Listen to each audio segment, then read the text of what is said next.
চলো আজকে ক্লাসের প্রথম কোশ্চেন, ভারতের কোন অঞ্চলে বছরে দুবার বৃষ্টি হয়? পশ্চিমবঙ্গ, মহারাষ্ট্র, তামিলনাড়ু, অসম। অ্যান্সার দাও।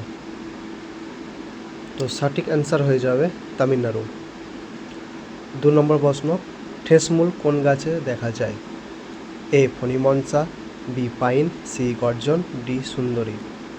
তো আমরা সঠিক অ্যান্সার দেখে নেব। সুন্দরী, অপশান ডি সঠিক অ্যান্সার। 3 নম্বর প্রশ্ন, ভারতের প্রমাণ সময়ে নির্ণয়ের জন্য কোন দ্রাঘিমা নির্ধারিত হয়েছে? চলো এটা তোমরা অ্যান্সার করো। তো আমরা সঠিক অ্যান্সার করব, এটা অপশান ডি হয়ে যাবে, 82 ডিগ্রি 30 মিনিট করব। 4 নম্বর কোশ্চেন দেখব, কোথায় সারা বছর দিন রাত্রির দৈর্ঘ্য সমান? কুমেরু, সুমেরু, মূল মধ্যরেখা না বিষুবরেখা? তো এটা আমরা সবাই জানি, ডি বিষুবরেখা।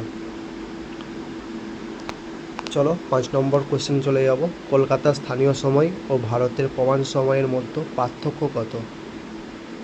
তোমরা অ্যান্সার করো। 24 মিনিট হবে সঠিক অ্যান্সার। তো আজকে একটু মোটিভেট করার জন্য এটা দিয়েছি, নদী সর্বদাই সামনের দিকে বয়ে চলে, কখনোই পেছনের দিকে বয়ে যেতে পারে না। আমাদেরও নদীর মতো হওয়া উচিত, অতীত ভুলে ভবিষ্যতের দিকে ফোকাস করা উচিত, সবার লক্ষ্য এক হওয়া উচিত, না হলে তুমি পেছনে পড়ে যাবে।